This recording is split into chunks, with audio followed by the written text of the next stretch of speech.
Hello everyone and welcome back to my channel, Edmond Mindaros. And for today's quick tutorial, I'm going to show you on how to resolve SSL error handshake failure alert with the error message. An error occurred during a connections was unable to negotiate an acceptable set of security parameters with the error code SSL error handshake failure alert. So this SSL error handshake is one of the most common SSLTL related browser errors when trying to access secure websites.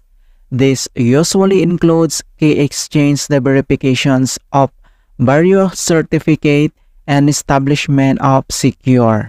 Paano ba natin ito i-fix? And without further ado, and let's go ahead. So the first solutions we will do is to update your browser. So kahit anong web browser yung open mo para i-update, ayun yung gagawin natin.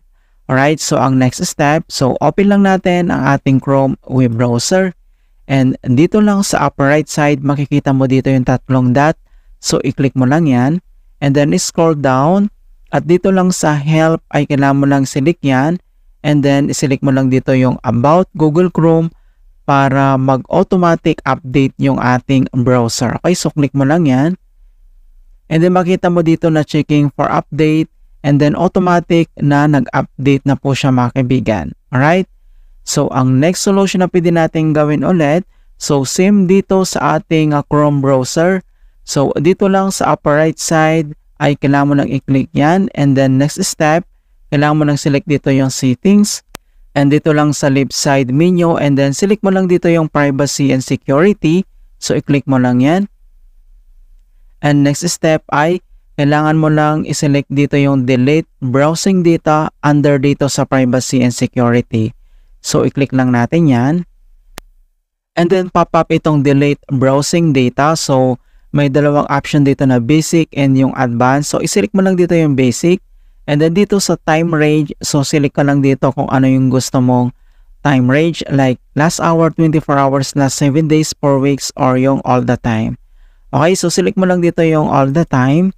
And then dito naman ay kailangan mong i-check dito yung cache images and files. Alright, so click mo lang yan. And dito sa kanyang browsing history, so i-check mo din yan.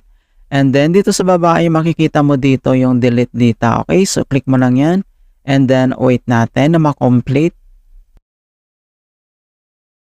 Alright, so complete na po siya. And then, next solution na pwede natin gawin. So, close lang natin tong Chrome browser. Ang next solution is to verify date and time settings. Kung paano ba yan natin gawin, all you have to do is to open up again on a search menu. And dito sa search for apps, so type mo lang dito yung control panel and then click mo lang dito yung open. And then dito lang sa upper right side ay kailangan mo lang i-click dito yung category. So click mo na yung arrow na yan. And then select mo lang dito yung large icon para makita mo lahat yung settings. And then next step ay select mo lang dito yung date and time. So click mo lang yan. Alright, so pop up itong date and time settings. And then next step ay dito lang sa kanyang internet time. So click mo lang yan.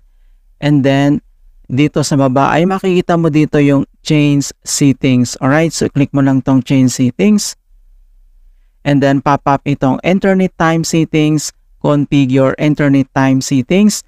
So dapat ay nakacheck itong synchronize with an internet time server. Alright, so dapat nakacheck yan.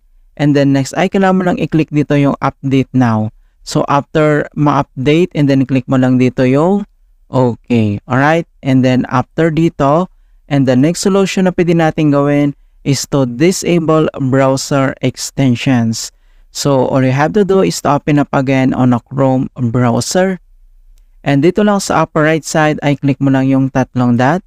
And next step ay kailangan mo lang i-select dito yung extensions. And then next step, i-click mo lang dito yung manage extensions. And makikita mo lahat dito yung extension ng ating browser. So, ang next step ay to disable all extensions. So, disable natin. Disable. disabled. Alright, so once na-disable na siya, and then next step, so close lang natin tong browser. At dito lang si start menu, and then kailangan lang natin mag-restart. Okay, click mo lang yan.